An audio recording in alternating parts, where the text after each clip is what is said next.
കള്ളപ്പണ വെളുപ്പിക്കൽ കേസിൽ SDPI ദേശീയ പ്രസിഡന്റായ MK ഫൈസിക്ക് ജാമ്യം. ഡൽഹി ഹൈക്കോടതിയാണ് ജാമ്യം അനുവദിച്ചത്. കേസിൽ 2025 മാർച്ചിലാണ് അറസ്റ്റിലായത്.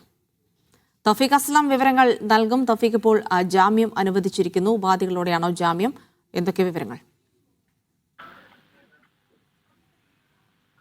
SDPI ദേശീയ അധ്യക്ഷൻ MK ഫൈസിക്കാണ് ഡൽഹി ഹൈക്കോടതി ജാമ്യം അനുവദിച്ചിരിക്കുന്നത്. ജയിലിൽ കഴിയുന്ന ഫൈസിയെ കഴിഞ്ഞ ജനുവരിയിൽ SDPI ദേശീയ അധ്യക്ഷനായി വീണ്ടും തെരഞ്ഞെടുത്തിരുന്നു. 10 മാസത്തിലധികമായി തിഹാർ ജയിലിലാണ് ഫൈസി കഴിയുന്നത്.